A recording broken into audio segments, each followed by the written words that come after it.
Straight Talk with me, Wendy.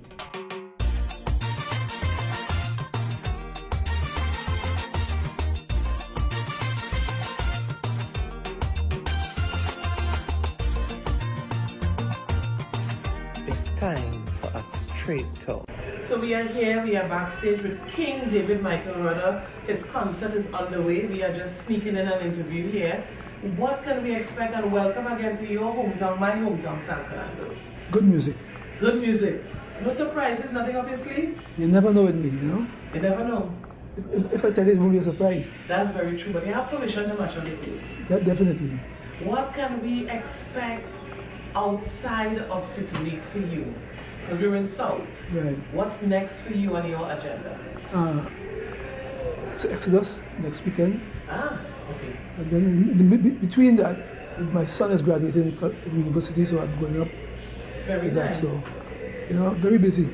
Your schedule is very busy. Yes. So we're about to get started with your concert. What's the duration of your performance? That's the next question I can't answer because it could be 90 minutes, it could be two hours, it could be anything. 2 hours, nice. It could be anything. Nice. So we No, can the expect vibes a stream of hits. As long as the band remember the amount of band songs they have, Right. you can do all of them. Because your music easy. No, it's hard. It's hard. That's why they love it. It challenges them. One of the things I wanted to ask you, David, you have such a fine repertoire of music that is repetitive over the years because of the power and the strength of your songs. Right. Have you recorded anything recently, or do you don't see the need to record? No, I've been recording. So, I have a few things in the pipeline. For 2023 Carnival? 2023 and beyond, you know. And beyond. Yes. And you're still touring far and wide. Yes, been on the road for a while now. Awesome. So one of the things, we're just gonna have a quick, brief chat with the mayor and yourself as well, and then we're getting ready to hit the stage. Definitely. You're on in a couple minutes, so we'll be right back. This introduction, a man of the moment, a people's champion, a people's representative, and you know what he can deliver. I give to you, San Fernando, King David Michael Rudder, back by the All-Stars Band.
Hi, this is David Rudder in my hometown, Belmont, and I'm about to have a straight talk with Wendy.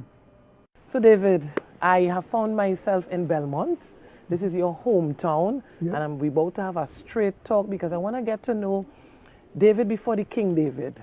So tell me about Belmont. Tell me, what's your connection to Belmont?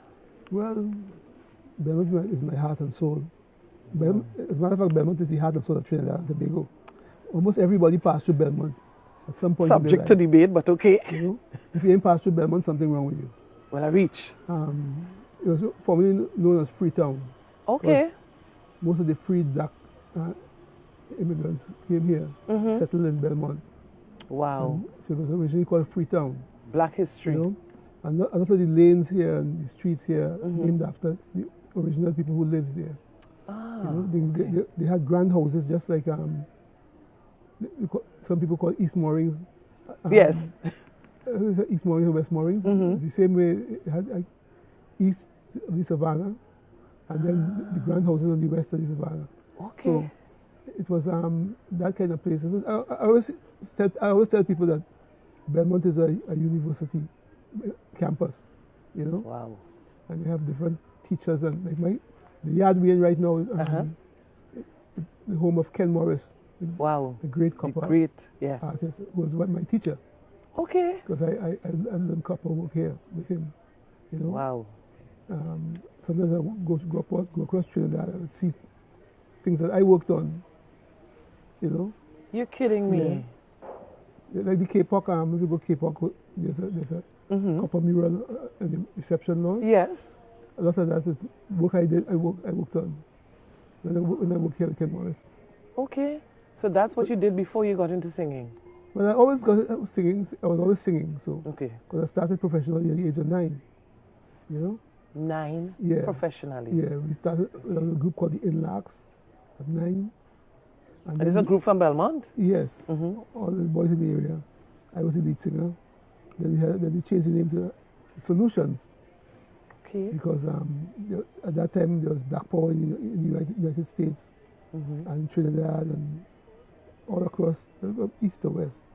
And we were so proud to have a Trinidadian at the head of this movement, Stokely Carmichael.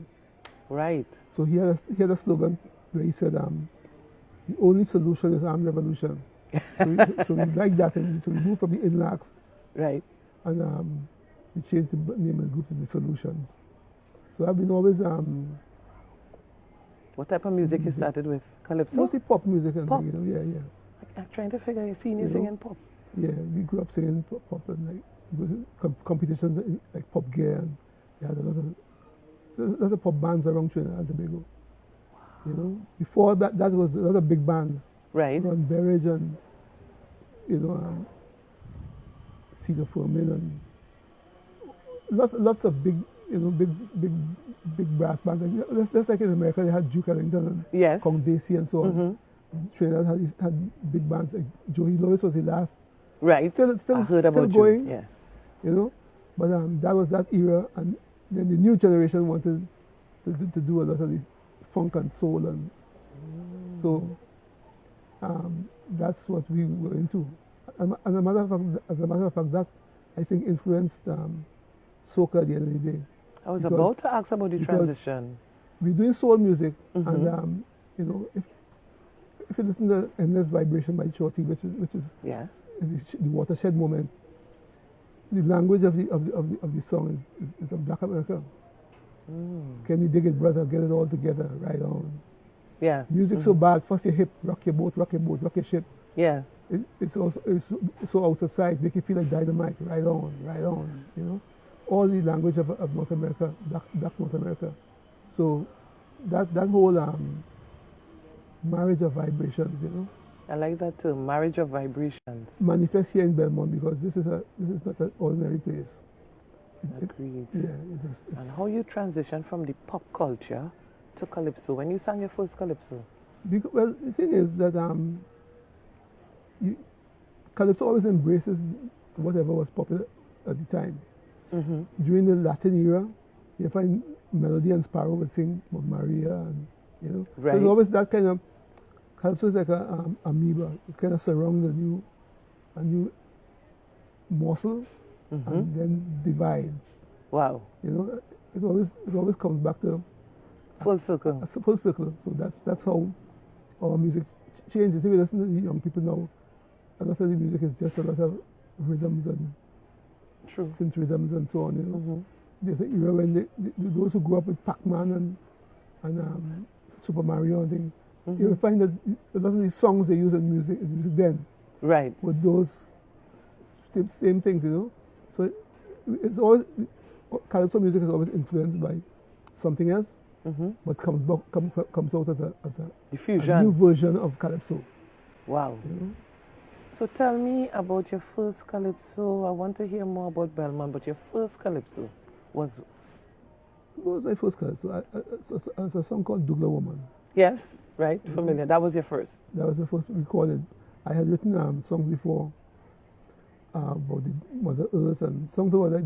There was a period in Trinidad where a lot of middle-class young men decided to fight the system by becoming guerrillas like Castro, going up into the northern range, shooting at police So that's where it stemmed from. And so I wrote songs about guys like Guy Hayward and there's a period in Trinidad where Randolph Burroughs was the remember him as the commissioner. And it was a brutal war at the end of the day. A lot of young people died. You know? Okay.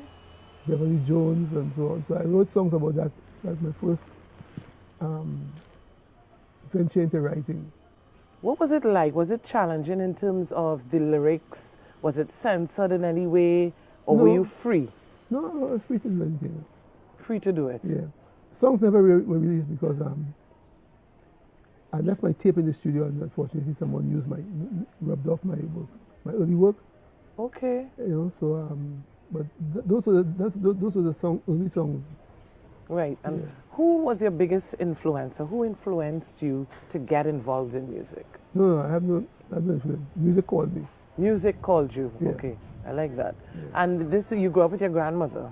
I grew up with my mother, but I spent time with my grandmother. You spent time with your grandmother. Yeah. What was it like back then in terms of the culture, in terms of, that philosophy where a village raised a child? What was it like back then? Well, it's true. It was one of those international black people stories where anywhere you go you find somebody tell you, the teacher, your mother tell the teacher to beat you if you're in trouble.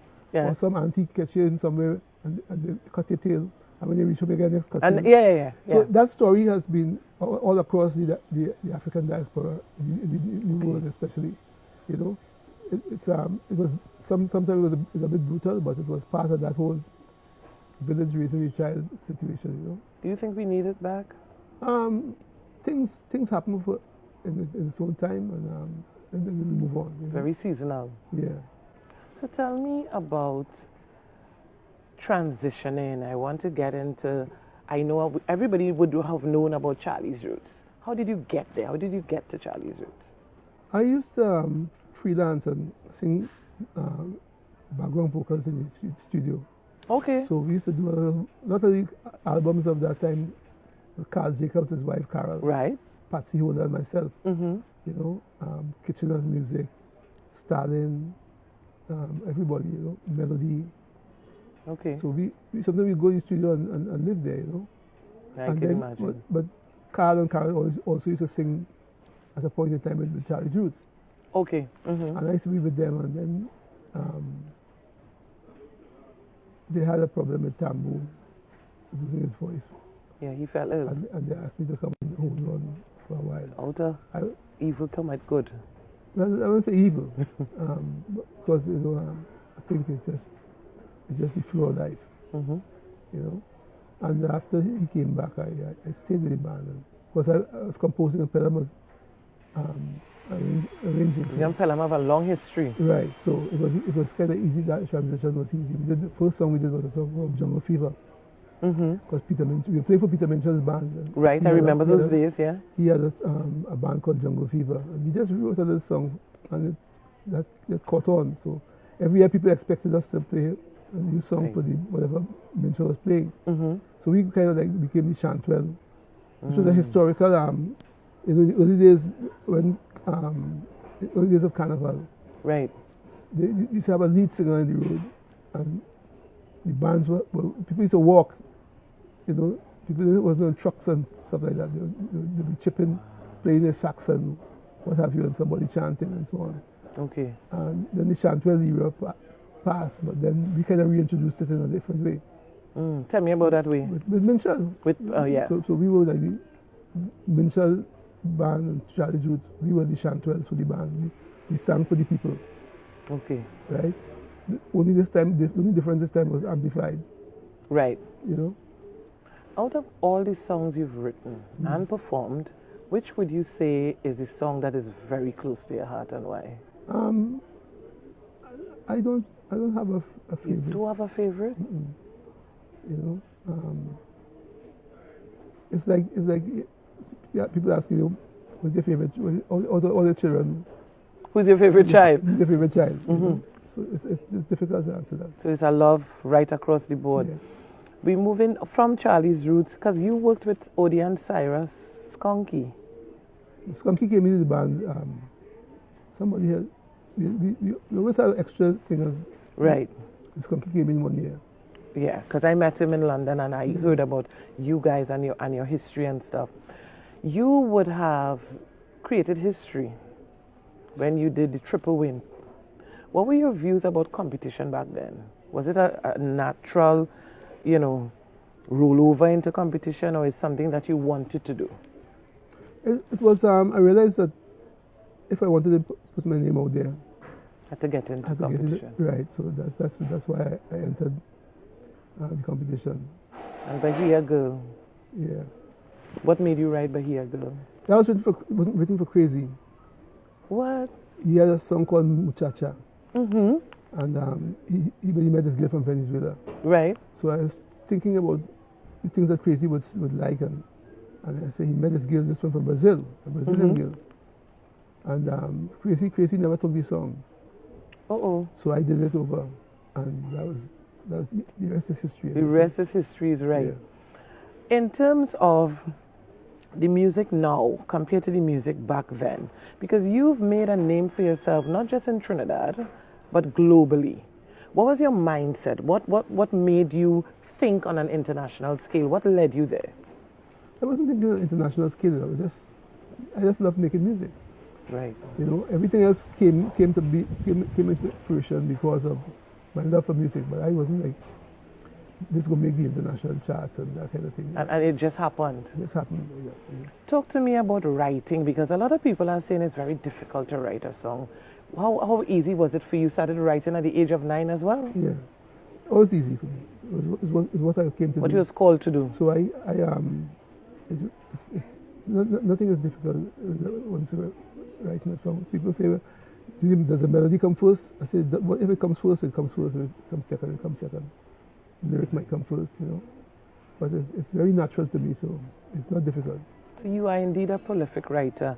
And even after you had Bahia Girls, big songs like The Hammer, you've always told a story. Well, by Calypso, our stories are told. Yeah. And you've always been you've been consistent. I think you are one of the most consistent artists of our time. Because I can't recall a year where you may have sung something and it's like, what did David sing? I don't even like to use the word hit, but it was always relevant. And you have fans globally. I remember when you came to perform in London and all the rest of it. How do you keep yourself relevant? I don't think about relevancy. I think about just making music.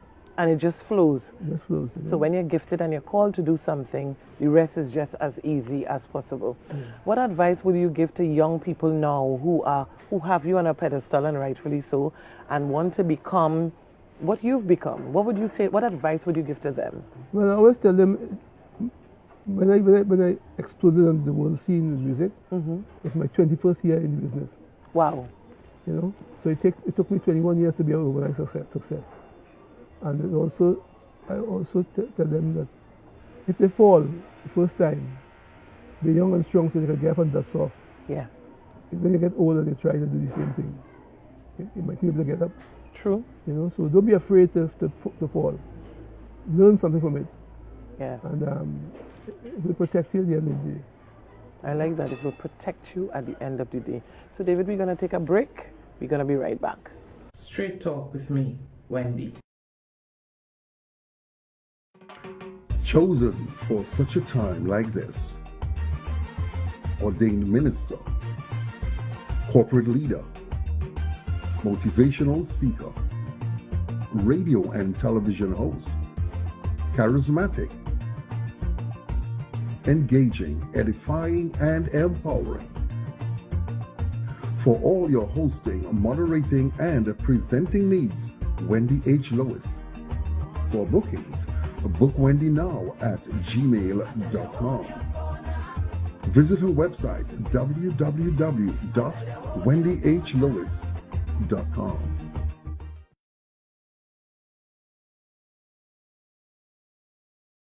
My name is Wendy H. Lewis. I am the Chair, District Manager, and Regional President of Caribbean Women Honors and Empowerment, the Trinidad and Tobago chapter, fondly called CHAWI. CHAWI has 13 chapters in Africa, 11 in the United States, Trinidad and Tobago being number 9. Who are we and what do we do? We are mandated to ensure that our sisters, our women, our nieces, our daughters are well taken care of in the avoidance of abuse, gender-based violence, all the different types of abuse, from financial abuse, emotional, mental, spiritual, physical. We are mandated to ensure their safety, mentally, emotionally, and physically. How do we do this? We have an NGO where we look after their needs. We have an NGO where we answer the call. We get calls 3 a.m., 2 a.m. Women need our help. We literally go into the root of the matter. We enter the forested areas to bring these women out. And we cannot do any of this alone. We need you. We need your volunteerism. We need your expertise. We are calling for people to join Caribbean Women Honors and Empowerment to aid in the fight against abuse against our sisters and our women. Get in touch with us right now. The email address is at the bottom of your screen. The telephone number is there. Our Facebook page is CWHETNT. If you're not part of the solution, then you're part of the problem. Join CHAWI now.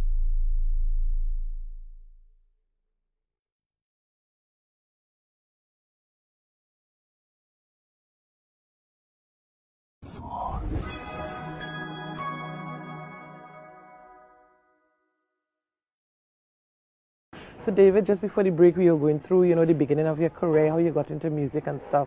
I know that something bigger than us always guides us, because you said that the music called you. Tell me about your level of spirituality and how important is that to you?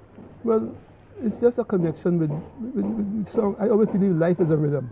Everything in life is rhythm, You reach a point, you know when you're a teenager, Straight you know when you're with me, Wendy. You're old, you know when you're a new generation is there. It's always every pattern, everything is a pattern. So I happen to be lucky enough to get in such a groove where I would stand at the age of 9 in Belmont Boys RC School, which is right up the road here from me. And there was a singing competition, and I went up on stage for the first time in my life. Okay. And this was the headmaster's desk, Mr. Lewis. And I never felt a peace like that before. Wow. On that stage, that moment, I said, this is what I have to do.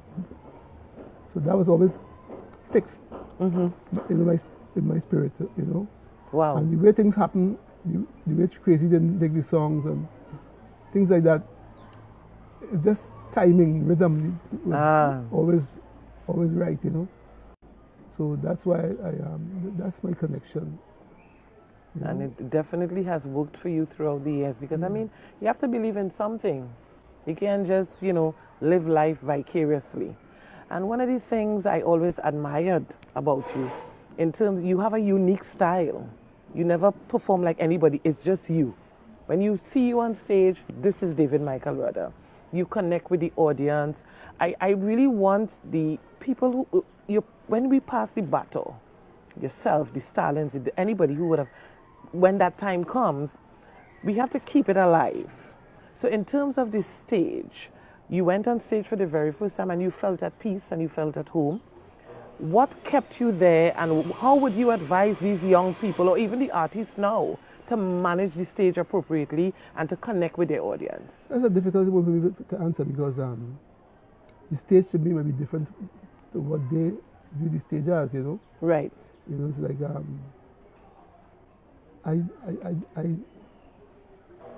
it's my second home.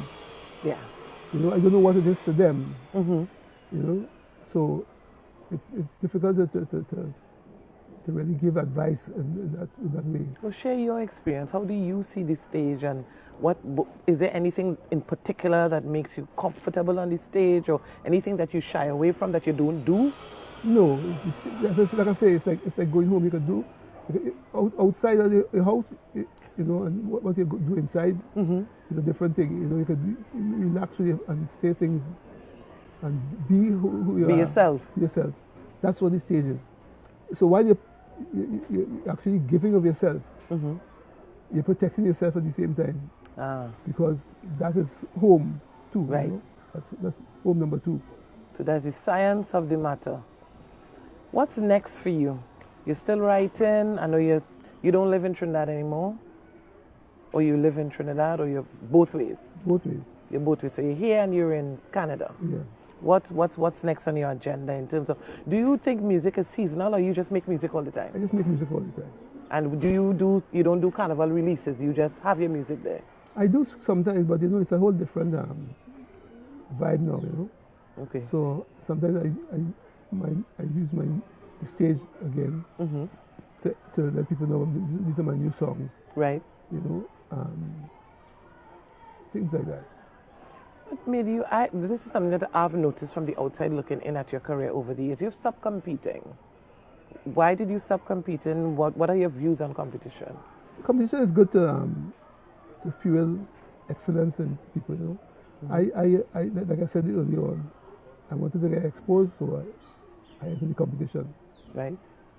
After 86, I said I would defend one more time. Right. And move on, you know. When you compete, it's to sharpen yourself to part of honing new skills and so on. You know how to deliver. That is the biggest most challenging stage on the planet, the Savannah stage. Okay. You have to know how to work it, especially when you have the North Star and the Grand Star. And the Grand Star, yes. So it's a good learning curve, you know. But and people love competition. They do. But it's not for everybody, you know.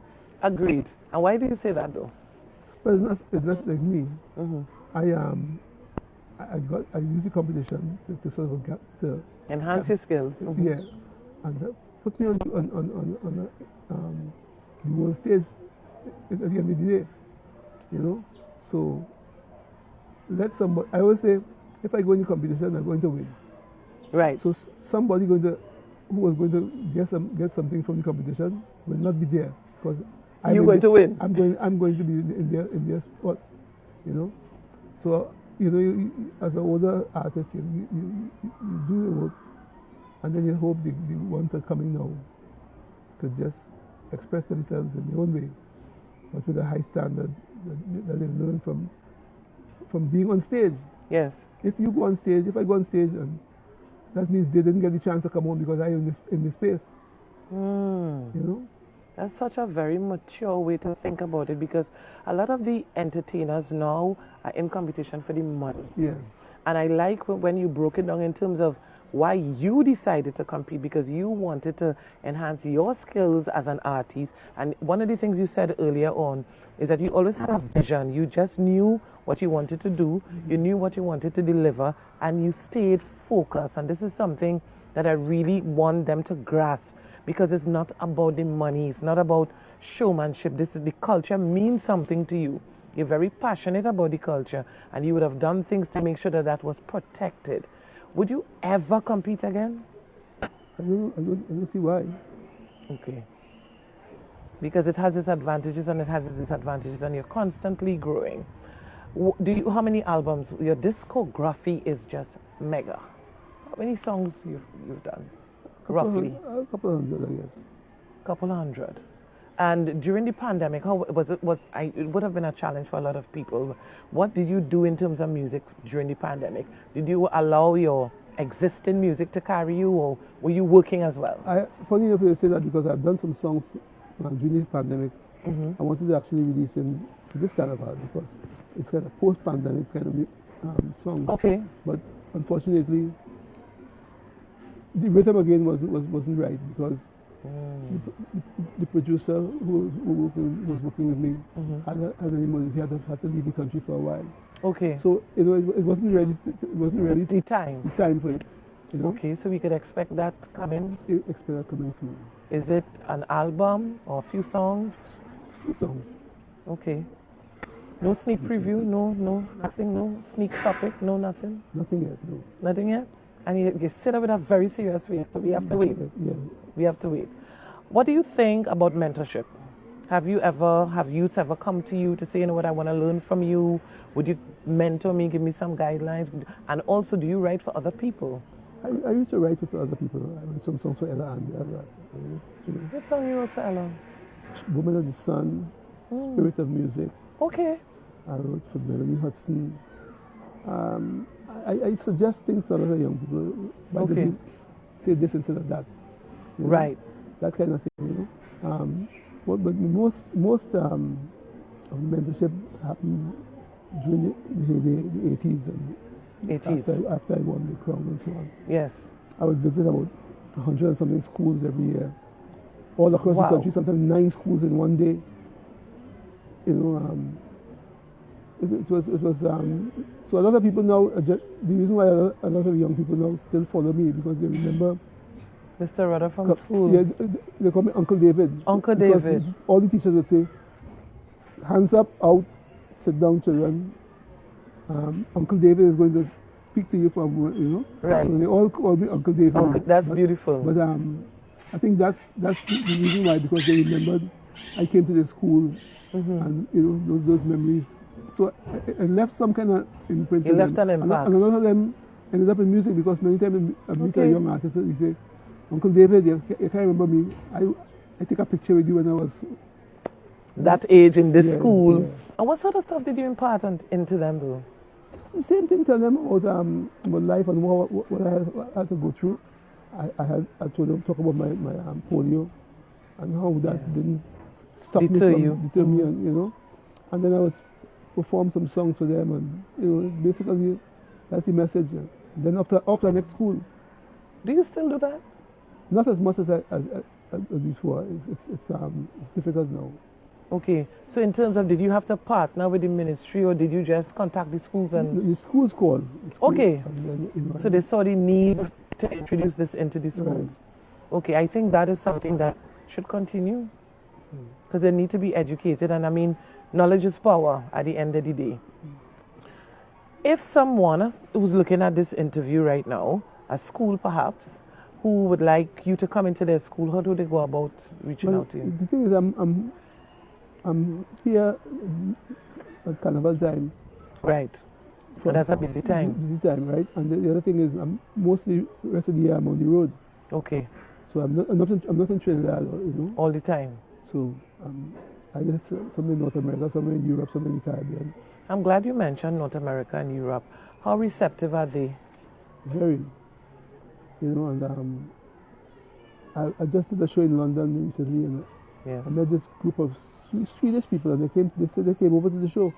It turns out that they play in a steel band over there in Sweden. In Sweden, wow. And they play my music, and so they saw that I was coming to London. So they flew over, you know. And we happen to be staying in almost the same hotel, you know. Like, oh my God. It's like that kind of esoteric kind of vibe. It always travels with me, you know. That is awesome. That is awesome. I mean, I like, because I used to live in London as well, as you know. So when I see the music gravitating and mesmerizing people the way it does, do you think they have more of an appreciation for the music than home, as in Trinidad and Tobago? Well, because it's nostalgic. They haven't been home for a while. So you're bringing home to them through the songs. You know, so that creates an extra layer of emotion. Because you could really get homesick out there. I spent 17 years in London, and you're excited when you hear a Trini artist or somebody like yourself come in. Because you performed at a lot of Coquier shows. Because I was a member of Coquier back in the day. So you would have performed there for quite some time. And when you return to, for example, London, Europe, and these places, are you visiting Europe on a regular basis, or is there a big gap? It's a big gap because I used to be there a lot, mostly by bus, which Wow. It's exciting when you start, but after a while, as Bob Marley said, Babylon by bus. Babylon by bus. What's your favorite place you performed? That's a hard one. But I love London, town and country. That was always a mad vibe, But it's hard to. But London is a good place. Is there any place you haven't performed that's on your bucket list? No, I don't have a bucket list. You don't have a bucket list. You just if it happens, it's going to happen. Wow. Okay. I've performed in France, Germany, Finland, Switzerland, Italy. So you've covered Europe. Europe, yeah, India. Right, Asia as well. Africa. So you've covered everywhere. Yeah. So basically, South America, Panama, Venezuela. Panama, Central America, she said. So I've been. As the song says, I've been everywhere. And when you perform, because it happens to a lot of the older artists, the Black Stallions, yourself, the Sparrow, what song are people most looking forward to hear from you? No, they're looking forward to my songs. Yeah. Not a particular song. Just anything, David Rudder. No. They look because they see. They know about Hammond, they know about Bayagil, they know about classical music, they know about High Mass. Yeah. They know about Dust in Their Face. They know about Rally Around the West Indies. Yes, definitely. Haiti, they know all these songs. So yeah. It's not a doesn't matter. It's not a particular song. They want to hear the soundtrack of their lives through my spirit. Wow. That is awesome. We're going to take our next break. We'll be right back. Straight Talk with me, Wendy. Chosen for such a time like this. Ordained minister, corporate leader, motivational speaker, radio and television host, charismatic, engaging, edifying, and empowering. For all your hosting, moderating, and presenting needs, Wendy H. Lewis. For bookings, book Wendy now at gmail.com. Visit her website www.wendyhlewis.com.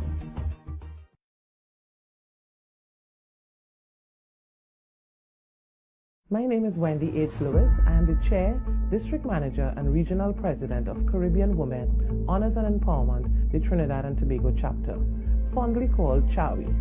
CHAWI has 13 chapters in Africa, 11 in the United States, Trinidad and Tobago being number 9. Who are we and what do we do? We are mandated to ensure that our sisters, our women, our nieces, our daughters are well taken care of in the avoidance of abuse, gender-based violence, all the different types of abuse, from financial abuse, emotional, mental, spiritual, physical. We are mandated to ensure their safety, mentally, emotionally, and physically. How do we do this? We have an NGO where we look after their needs. We have an NGO where we answer the call. We get calls 3 a.m., 2 a.m. Women need our help. We literally go into the root of the matter.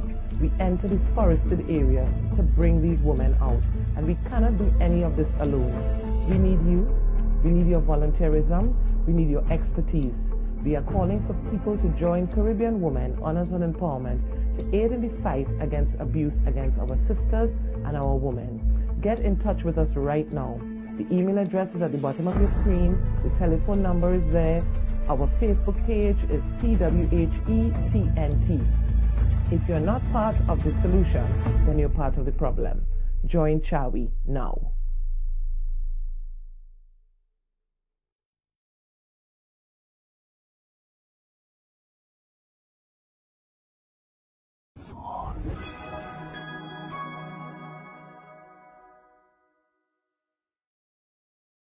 Welcome. I'm back and having a conversation with Wendy. Thank you so much. This is such an honor. This is such a privilege, David. This is the last segment. I wanted to ask you, who were your greatest influencers and what did you pull from them that allowed your career to catapult to where it is? Well, it's more than a who, it's a what. What and who. What and who? What in the sense that when I grew up, we had 2 radio stations. Radio 610 and Radio Trinidad. Right. Bob Gittins, Peter Minshall, Sam Ghani, And people will say, who is the older generation don't understand. Yes. But I think the reason why I say it's my greatest influence is because you have to take whatever they gave you. True. So you heard classica, you heard melodies of India, you heard calypso. Right. So the variety of music that I grew up listening to on these two boxes in the house. Boxes in the house. Where you paid, I think, $1 for a month or something to keep it. Oh, how times have changed. Right? Because the thing is that you got a chance to be exposed to so many different genres of music. Now, sometimes you find that young people know they only know one thing. True. And they don't check the other channels, or they might check a channel that's similar to what they know. Right. But, so when a lot of this stuff, when I'm listening to my music now, you find a lot of strings and orchestration. And it was classical. Melodies of India give you a whole different perspective and things like that. So Edmundo Ross, who was a Trinidadian, Latin music out of Venezuela. Okay. So it had that was the main thing. But I would say Sparrow, Kitchener, Melody, Spoiler, Zandoli. Wow. Because you had so many different styles. And I learned a lot of phrasing from Sparrow,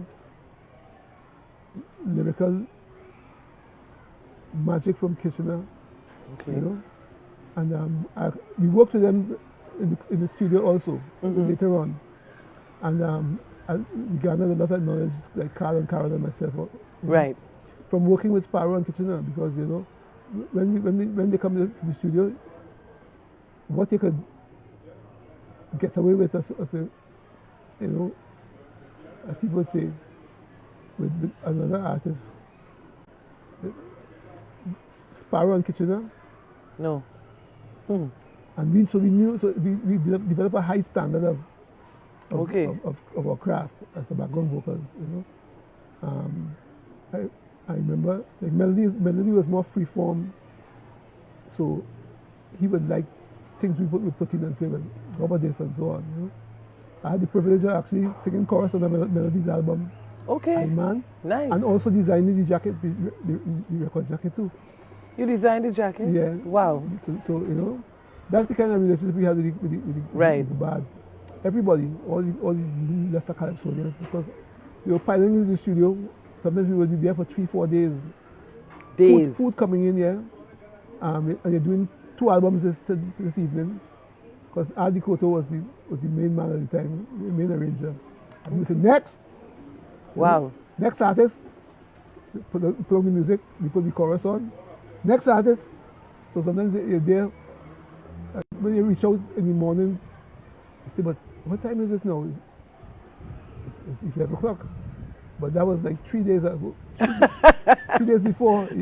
We come outside to see. We don't know if it's night or day. Those were the good days. And your passion would have fueled it all, though. Wow, that is amazing. I mean, I like that you said, what you got from Sparrow, what you would have gotten in terms of lyric structure and level lyrics from Kitchener, and you would have then fused all of this to find your own path in terms of music. Do you think that we need to have, whether it's a school, whether it's a seminar, to pour this into this generation of calypsonians, entertainers? Because I think they've missed it. Well, it depends. I guess it's what they're listening to. But see, people don't listen anymore. Like Paul Simon said, the song "The Silence" was really about where we at now with cell phones. Right. No one really talks to each other again. Agreed. Except on little phones, neon gods. So it's a different time. When we grew up, we were making tops and running jockey in the river. True. How to cover your jockey with candle grease and to make it run faster in the water. Oh my God. make sure I make kites for them. You know, they never hear about making a kite. You know, so we always had. That's the time we grew up and we used to do things with our hands and our creativity flowed. So now everything is like plugged into a cell phone, a search engine or something. You know, so a different time. So you know, it's just the influenced by a different whole different vibration. How do we fuse the two though, without saying, you know, we don't want this new wave of technology because it is what it is, and then in order to reach where you've reached, and one of the things you mentioned was longevity, 20-something years. That's patience, that's commitment, courage, determination. It's a fast-paced generation. Yeah. So how do we bridge it? How do we bridge the gap? That is more for them to take.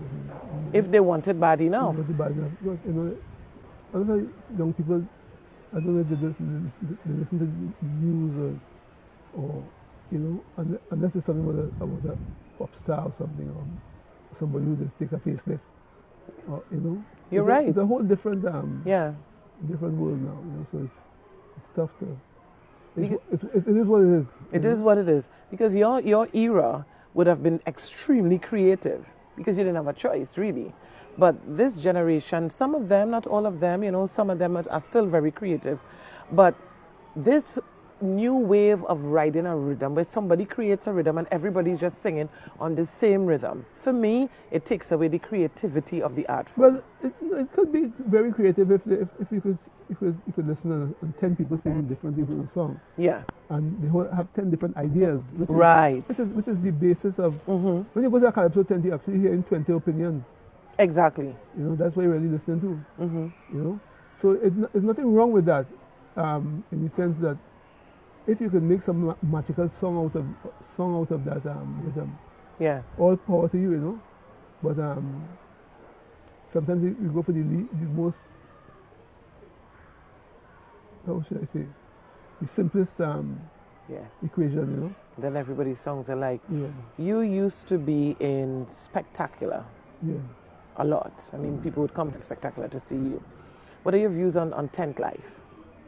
Tent Life got into problems because of as society changes, a lot of the music reflected a kind of a lament. But more than that too, there's also the ethnic problem there. A divide. Like, I remember a lot of people from Indian people would go to the tent, but they go to the tent and hear they're getting pong. Yeah. So they stop going, you know, so stop going. So, you know, things like that help to kind of give the tent a shake. Right. You know, and it has never really recovered fully.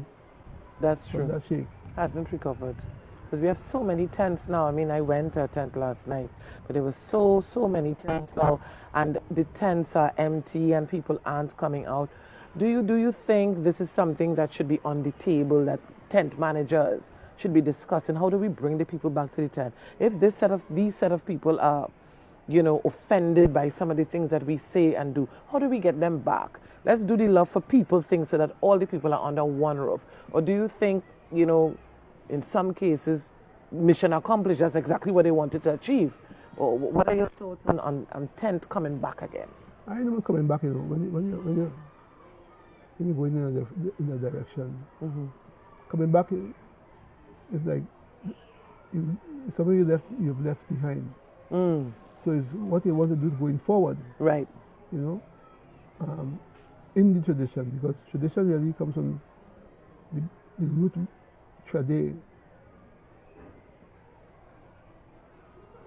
Taking what you have learned, how do you go forward? Right. That's what the tradition really is, going forward with things that you've learned before. So, like, listening to Sparrow and Kitchener, in the tradition, I hold my lyrics to be sharpened. Yes. Because that's what they did. Right. You know? But they're not doing what I'm doing. And I'm not doing what they're doing. True. So a new form comes out of that in the tradition. You know? So it's about looking at the what you want for yourself at the end of the day. Yeah. You know, I don't think some of them will come back. Okay. But the ones that survive, the message is that they're doing something right. So find out what that is and keep going, keep doing it, you know, and build on that. Would you consider being a judge for the art form? Because you have a wealth of knowledge and we have so much controversy after competitions in terms of judging. And I think judges should be as experienced as you are. Well, it doesn't matter who you are as a judge, you know. You have all the knowledge in the world. But if people feel one way about something, they will go that way, you know. And they will blame the judges anyway. It doesn't matter. You're right. It's the culture. If they want that person to win, it doesn't matter what happens. This is what they're going with. So, David, we had been having a really good conversation, very educational, and I really hope a lot of the entertainers really sit down, rewind, fast forward, bring out your notepad, and take some notes from what you would have shared, because this is who you are, this is what you do, and you've been consistent without, you know, anything. You've just been consistent even in the midst of a pandemic. What are your closing comments and what would you like to say to your fans, Trinidad and Tobago on the whole, the young people coming up in the business? I just want to say have a great carnival. Mm-hmm. Have a great 2023. Yes. Stuff, but you have to keep on moving. Yeah. You know, in a positive way. Definitely. Yeah. So this was awesome. So David, thank you so much for joining me to have a straight talk in beautiful Belmont. I just love the ambience and the country feel and the trees and the breeze and all the rest of it. So thank you so much. So what's next for you though? Because we are in which week? The week before Carnival? I'm Napa tonight. Yeah, Napa tonight. Okay. Napa tonight. I'll be on the road for Carnival Monday and Tuesday. With Peter Samuel's band. Okay, awesome. So that's like, you know, kind of history repeating itself. Yeah. Okay. So the taste of the old style. The old style. What are your views before we wrap up about the live bands on the road? Well, that's why we started a couple of years ago with Ian and friends, and then it picked up such a momentum that now you're probably going to have about 8 or 9 bands on the road this kind of Wow. Yeah. So you're bringing it back. So awesome. So David, have an amazing season.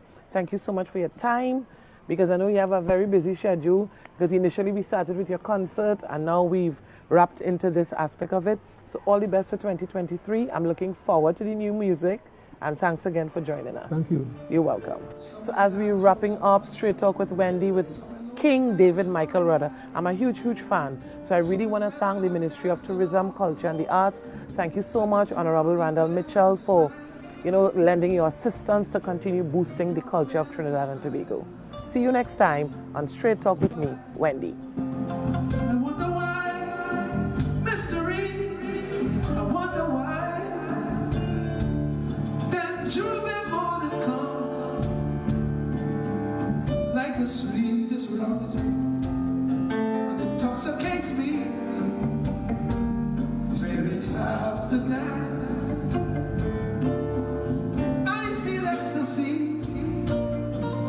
Riding next to me, sweet surrender, spirits have the land. Hear the people sing. I say, namaste, hallelujah.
Frankie boy, you don't know, you got a good voice to sing calypso.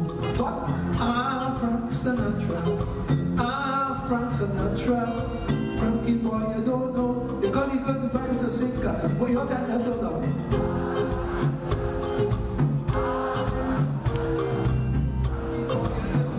You got a good voice to sing calypso. What it is at all?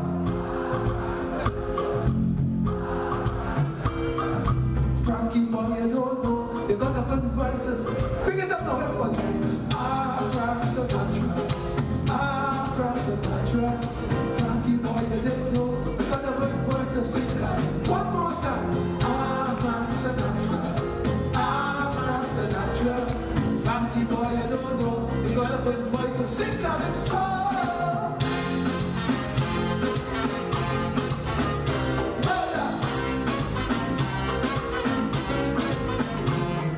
I'm sitting here this evening in the dressing room at supper with the legend, honorary son from King David Rudder, preparing for the celebration. We are expecting a bumper carnival 2023, and the City Corporation has adopted a theme for our city celebration, which is let the celebrations begin. And there's no fitting way to start the celebration than with King David Rudder. I'm looking forward to an exciting evening, as David is going to entertain a full house, a packed house at San Fernando. So we waited for the past 2 years to get a taste of real calypso and a taste of David Rudder. I'm looking forward to this.